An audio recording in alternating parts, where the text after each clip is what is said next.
Mga kababayan, isang malaking balita ang patuloy na nagpapagulat sa buong tennis world. Ang 20-year-old na Pinay star na si Alexandra Ayala ay hindi na lamang rising prospect sa international tennis. Para sa maraming analysts and fans, siya ngayon ay isang tunay na world-class tennis player na kayang makipagsabayan sa pinakamalalakas na atleta sa WTA Tour. Sa loob lamang ng ilang taon, ang kanyang pangalan ay mabilis na umangat mula sa junior champion hanggang sa pagiging isa sa mga pinag-uusapang bagong bituin sa women's professional tennis. Ang pag-angat ni Ayala ay hindi nangyari ng biglaan. Mula pa sa kanyang junior years ay malinaw na ang kanyang potential. Naging bahagi siya ng bagong henerasyon ng Asian tennis talents na nagpakita ng kakayahang makipagsabayan sa international competition. Ang kanyang historic junior Grand Slam victory noong 2022 ay nagbigay ng unang malaking signal na may paparating na malaking bituin mula sa Pilipinas. Ngunit ang tunay na pagsubok ay nagsimula nang pumasok siya sa professional WTA circuit kung saan kailangan niyang harapin ang mas matatanda, mas malalakas at mas experienced na opponents mula sa iba't ibang bahagi ng mundo. Sa halip na matakot sa ganitong antas ng competition, lalo pang umangat ang laro ni Ayala. Unti-unti siyang nagpakita ng maturity sa court at nagsimulang makakuha ng mahahalagang panalo laban sa mas mataas na ranking na players. Ang kanyang mabilis na pag-akyat sa world rankings ay naging isa sa pinakamabilis na rise ng isang young player sa tour. Sa edad na 20, nagawa na niyang maabot ang top 30 ng WTA rankings. Isang milestone na bihirang makamit ng mga tennis players mula sa mga bansang hindi traditional na powerhouse sa sport. Ang isa sa pinakamalaking dahilan kung bakit naging global headline ang pangalan ni Ayala ay ang kanyang kakayahang gumawa ng malalaking upset victories. Sa professional tennis, ang ganitong panalo laban sa mga elite players ay itinuturing na pinakamahalagang patunay na ang isang atleta ay handa na sa pinakamataas na level of competition. Sa isang malaking WTA event sa Dubai noong 2026, ginulat niya ang tennis world nang talunin niya ang Italian star and top 10 player na si Jasmine Paolini sa straight sets. Ang laban na iyon ay hindi lamang simpleng upset. Ipinakita ni Ayala ang kanyang aggressive baseline play, malalakas na left-handed forehands at isang fearless mentality na bihirang makita sa isang batang player.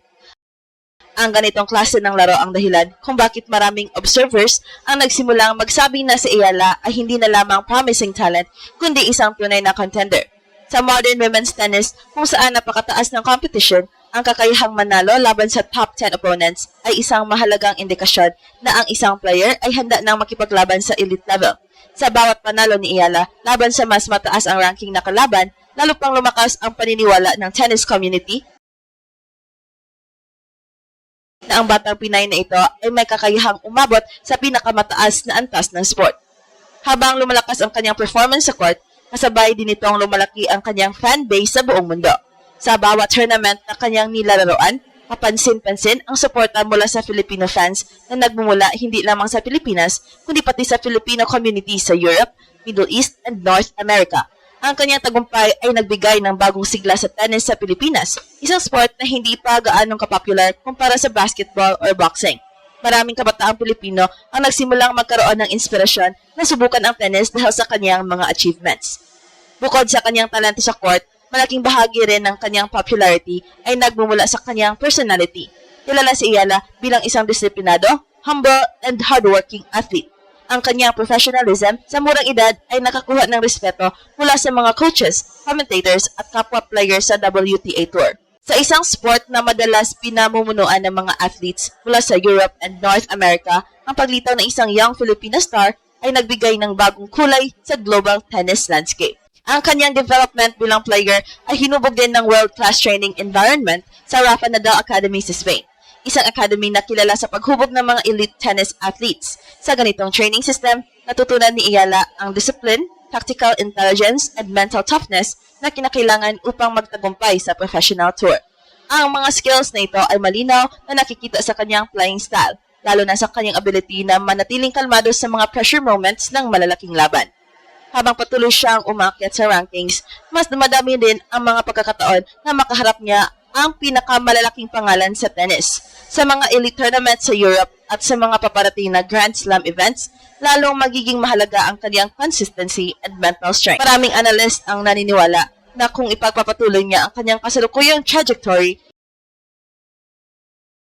may malaking posibilidad na mas tumaas pa ang kanyang ranking at mas marami pang historic achievements ang makuha sa kanyang career. Sa kabuuan, ang kwento ni Alexandra Ayala ay isa sa pinakamalaking sports success stories ng Pilipinas sa modern era. Sa murang edad na 20, nagawa na niyang maabot ang milestones na bihirang makamit ng Filipino athlete sa international tennis. Ang kanyang victories laban sa elite opponents, ang kanyang pagpasok sa top 30 rankings, at ang kanyang lumalaking global fanbase ay malinaw na patunay na siya ay isa ng world-class competitors sa WTA Tour. Habang nagpapatuloy ang kanyang paglalakbay sa professional tennis, isang bagay ang malinaw. Hindi na lamang siya simpleng rising star. Si Alexandra Ayala ngayon ay isa ng simbolo ng bagong pag-asa para sa Philippine tennis at isa sa mga pinag-uusapang bagong mukha sa world stage ng sport.